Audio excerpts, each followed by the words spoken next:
예수 그리스도 그분은 우리의 유일한 살 길이요 도피성입니다. 그분에게로 오는 길은 크게 열려 있어요. 다른 생각 갖지 말고 일단은 가장 가까운 도피성, 즉 교회로 달려가야 합니다. 그리고 대제사장 예수 그리스도의 죽으심과 부활하심을 믿는 믿음으로 구원을 받았다면 우리도 레위인처럼 되어 또 새로운 도망자들이 들어올 그 복음의 길을 잘 닦고 그들을 위해 희생하며 그들을 양육해야 할 줄로 믿습니다.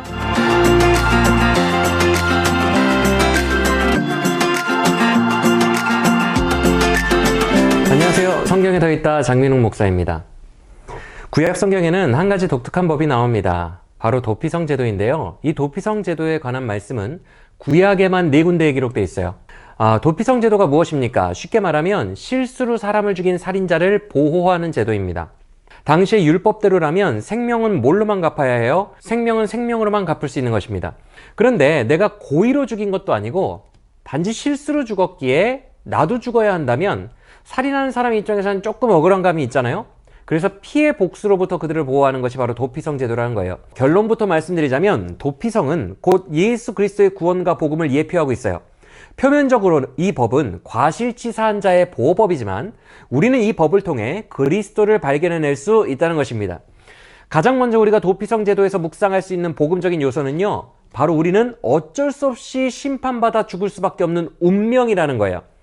이 부분은 우리가 민수기 버전을 봐야 돼요. 민수기 35장 31절을 보면 일단 살인죄와 관련한 기본 규례가 나오는데, 살인을 해서 한 생명을 죽였다면 속전 정도로는 절대 못 갚는다, 이렇게 명시가 되어 있어요. 이게 무슨 말이냐면요, 오늘날로 대입하면 합의하고 보석 청구하는 것을 말합니다.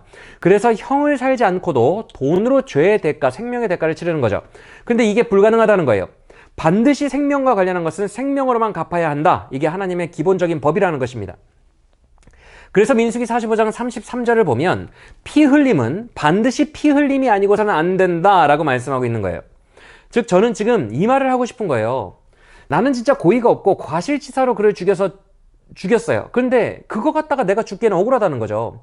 근데 만약 사망자의 가족이 나를 발견해 죽인다고 해도 이건 받아들여야 하는 게 하나님의 기본법이라는 거예요. 즉 뭐예요? 모든 것에 우선하는 법칙은 피로 갚는다, 이 법칙이라는 거예요.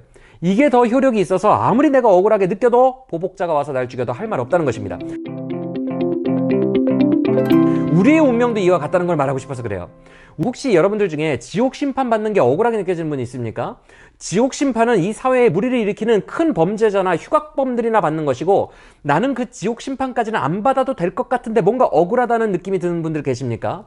그러나 내 느낌이 억울하든 안 억울하든 그게 중요한 게 아닙니다. 하나님이 생명은 무조건 생명으로 대신한다, 이 법칙이 무엇보다 우선한다 라고 했다면 그게 법이에요. 내가 내 감정으로 억울하든 말든 현실은 뭐예요? 지금 눈이 뻘개진, 나 죽이려고 쫓아오는 피해 보복자들이 칼 들고 나를 향해 달려오고 있는 게 현실입니다. 그리고 내가 억울하든 말든 나는 도망가야 하는 게 현실입니다.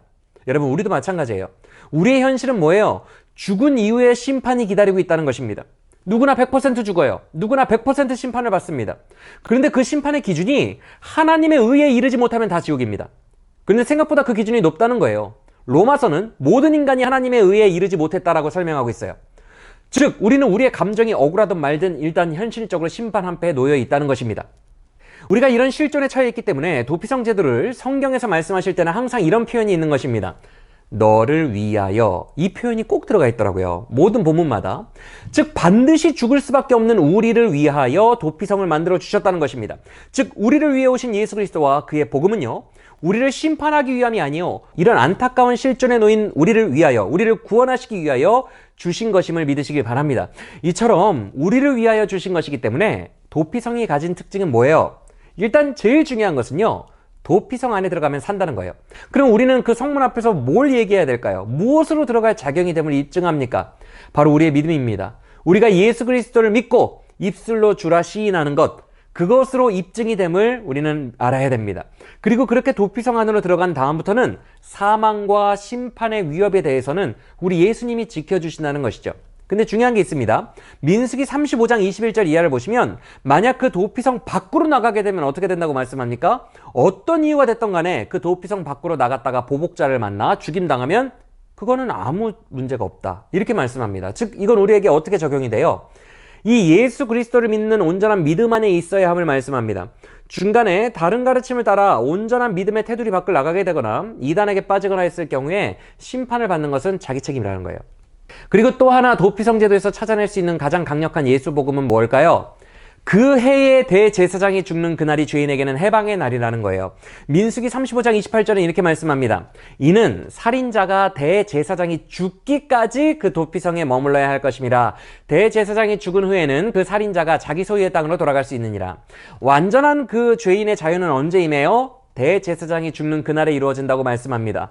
왜 대제사장일까요? 출애굽기 28장을 보면요, 대제사장은 백성들의 죄를 짊어진 자, 죄책을 담당한 자라고 기록되어 있기 때문에 그래요. 그런데 히브리서를 보면 우리의 대제사장은 바로 누구라고 선포합니까? 우리를 위해 자기를 제물로 바치신 예수 그리스도라고 선포합니다. 우리의 죄를 담당하시고 우리의 죄짐을 지신 분, 바로 예수님이 우리의 대제사장이시며, 그 예수님이 십자가에서 죽으시던 그날에 우리의 죄가, 모든 죄가 소멸되어 우리는 영원한 해방과 자유를 누리게 되는 것이죠. 예수 그리스도, 그분은 우리의 유일한 살 길이요 도피성입니다. 그분에게로 오는 길은 크게 열려 있어요. 다른 생각 갖지 말고 일단은 가장 가까운 도피성, 즉 교회로 달려가야 합니다. 그리고 대제사장 예수 그리스도의 죽으심과 부활하심을 믿는 믿음으로 구원을 받았다면 우리도 레위인처럼 되어 또 새로운 도망자들이 들어올 그 복음의 길을 잘 닦고 그들을 위해 희생하며 그들을 양육해야 할 줄로 믿습니다.